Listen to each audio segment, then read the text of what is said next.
Lawyer బాబు, lawyer బాబు, ఏం కావాలా నీకు? ఎవరు నువ్వు? అంత వరాలు ఇచ్చే దేవుళ్ళగా ఏం కావాలా? నాకు చాలా కావాలి, ఇస్తావా? మీ ఇంటి పేరు తిరకాసవారా? అడ్డగోలుగా మాట్లాడుతున్నావు. మర్యాదగా ఎందుకు వచ్చావో చెప్పావో. నన్ను మర్డర్ చేయడానికి వచ్చావని కేసు పెట్టి నిన్ను పోలీసులు పట్టించేస్తా. అంత పని చేయకండి సార్. అసలు ఇక్కడికి వచ్చిందే పోలీసు వాడి మీద కేసు వేయడానికి సార్. పోలీసాడి మీద కేసా? అవును సార్. చాలా టఫ్. ఎంత ఖర్చైనా సరే సార్, అని కోర్టుకి ఏడిపించాడు, ఉద్యోగం కూడా మీకు ఇచ్చే వరకు నిద్రపోనని శపథం చేశాను సార్. లాయర్ బాబు, లాయర్. అంటే నువ్వు కొత్త క్లయింట్ అన్నమాట. అవును సార్. అందుకే ఈ లాయర్ గారి సంగతి తెలియక ఇక్కడికి వచ్చావు. ఈ నిన్ను ముచ్చటగా 3 కోర్టులు తిప్పుతాడు. Lower court, high court, supreme court. Case మాత్రం గెలవు, దుంపనాథం అయిపోతావు. నిన్ను డిఫరెంట్ గా గెలిపించే ఓ మంచి లాయర్ అడ్రస్ చెప్తాను, కాంటాక్ట్ చేయి. ఈ ఇంట్లో ఉంటూ మరో లాయర్ని కాంటాక్ట్ చేయమంటున్నావు అంటే ఈ బాబు వెనకాల గోతులు తీయటమే నీ కార్యక్రమా? గోతులు తవ్వుతాను, నూతులు తవ్వుతాను నీకు అనవసరం అయ్యా. నీ మంచి కోసమే చెప్తున్నాను. ఇదిగో శాంతినగర్ లో 2వ వీధిలో 3వ ఇంట్లో చండ ప్రచండ వాదన రత్న పిడివాదన సార్వభౌమన గొప్ప లాయర్ ఉన్నాడు. ఫీజు తక్కువ, ఫలితం ఎక్కువ. వెంటనే అతన్ని కలు. Thank you sir. వెళ్ళు. హాయ్. నువ్వా? హార్ని ఆ లాయర్ బాబు నుంచి ఇక్కడికి పంపించింది నా కేసు నువ్వు తీసుకోవటానికే? అబ్బే అదేం లేదు. లాయర్ విద్యాసాగర్ నా క్లాస్మేట్. నా పేపర్ కాపీ కొట్టి తను పాస్ అయ్యాడు, నేను కొంచెం లేట్ గా పాస్ అయ్యాను. ఎంతైనా నాకు సీనియర్ కదా. రెస్పెక్ట్ కోసమని అతనికి ఎదురుగా వాదించను. అతను ఏలూరులో వాదిస్తే నేను నెల్లూరు, అతను లంకల కోడేరులో వాదిస్తే నేను విస్ట్రా కోడేరు. నన్ను పట్టుకున్న పోలీసు గురించి ఎంక్వైరీ చేశాను సార్. ఆడు ఉద్యోగంలో జాయిన్ అయినప్పటి నుంచి ఇప్పటి వరకు ఒక్క కేసు కూడా పట్టుకోలేదు. ఇంకో వారం లోపు ఏ కేసు పట్టుకోకపోతే ఆడు ఉద్యోగం ఖాళీ. ఎవరా పోలీస్? అదేనండి, దిష్టి పెడత మొహం గోంబడికాయ అంత పొట్ట.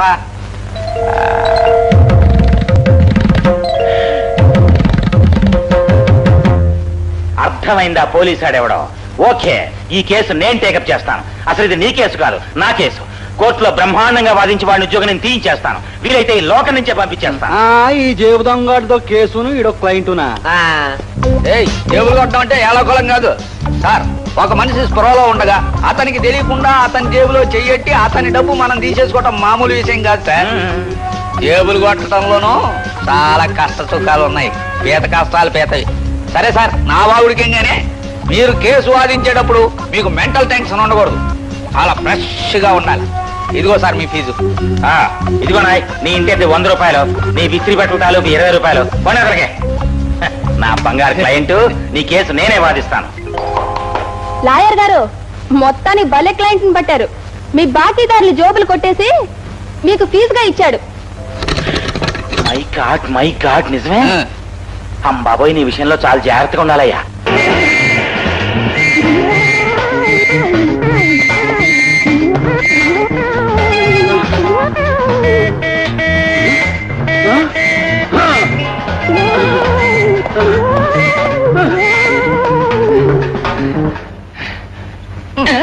ఏం కోతి పంతులు, ఏదైనా పిచ్చి కుక్క తరువుకు వచ్చిందా? ఇట్ట పరిగెత్తుకొచ్చావు? కాదు బాబు, నీ కేసుకి సాక్షిగా ఉండమని ఆ ఎడ్డు గారు కాట్ల కుక్కలు వెంటబడుతున్నాడు బాబు.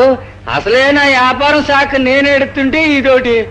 చూడు కోతి మార్కు పంతులు, నీ వ్యాపారానికి నేను జాయిన్ చేస్తాను. నా మీద కేసుకి ఆ హెడ్కి సాక్షికంగా ఉండకుండా నువ్వు నాకు సాయం చేయాలి. అలాగే బాబు. నేను పడపడి అడుగుతాను, నువ్వు అమ్మనని చెప్పు.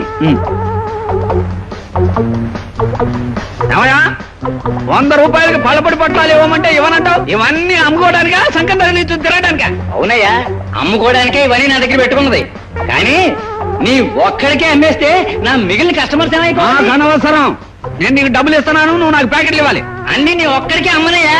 ఎందుకు అమ్మావు? నీ ఒక్కడిగా 100 రూపాయలు పలపడి బ్యాట్లు దానికి ఈ దిక్కుమాలి పలపడి కోసం గొడవ ఎందుకు?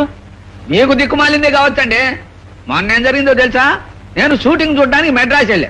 అక్కడ రాదా హఠాత్తుగా నా దగ్గరికి వచ్చి, ఏమండి మీ పళ్ళు దగదగా మెరిసిపోతున్నాయి, ఏం పళ్ళ పొడి వాడతారు అని అడిగింది. నేను కోతి మార్కు పళ్ళ పొడి అని చెప్పాను. బాబు ఓ 10 ప్యాకెట్లు తెచ్చిపెట్టండి అని చేతులు పట్టుకుని బతిమాలింది. ఈ కబురు పక్కనే ఇంకో షూటింగ్ లో ఉన్న శ్రీదేవికి తెలిసి, నాకు ఓ 10 ప్యాకెట్లు తెచ్చిపెట్టండి, మీకు పుణ్యం ఉంటుంది అని బతిమాలింది. అలాగా? ఎవరు 4 ప్యాకెట్లు తీసుకెళ్దామని వచ్చా అమ్మనంటాడు ఏంటండి? ఏమిటి? అది పళ్ళపొడి వాడుతున్నా.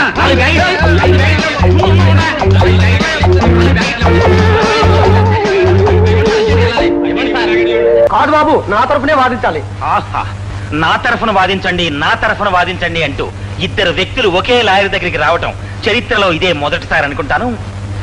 ఇంతకీ మీ కేసు ఏమిటో చెప్పండి. అయ్యా నాకు ఓ కోడి ఉందండి.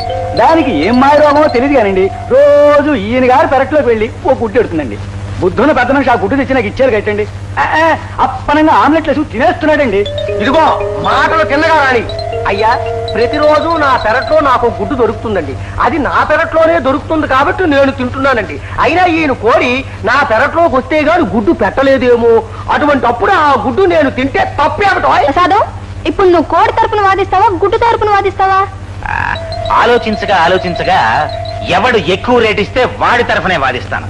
కోడి నువ్వెంతిస్తావు? నేను 200 ఇస్తాను బాబు. గుడ్డు నువ్వెంతిస్తావు? 210 ఇస్తానండి. 220 రూపాయలు ఇస్తాను బాబు. 230 ఇస్తానండి.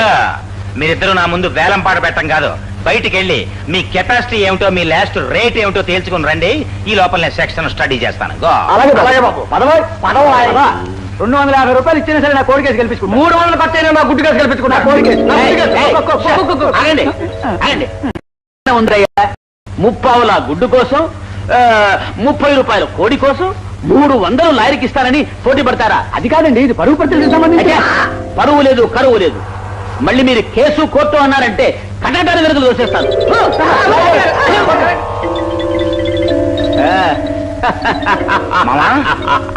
మామా, వేర్ ఆర్ మై క్లయింట్స్? పారిపోయారు. ఆ కోడిని చంపి ఇద్దరు బిర్యానీ చేసుకుని తింటారట. మామా, ఓ పక్క నుంచి కేసు గెలిస్తేనే గాని పిల్లనివ్వనని నాకు రూల్ పెట్టి ఇంకో పక్క నుంచి నాకు వచ్చే కేసులు చెడగొడతావా? ఒళ్ళు మండిందంటే నిన్ను మర్డర్ చేసి నీ కేసే టేకప్ చేస్తా.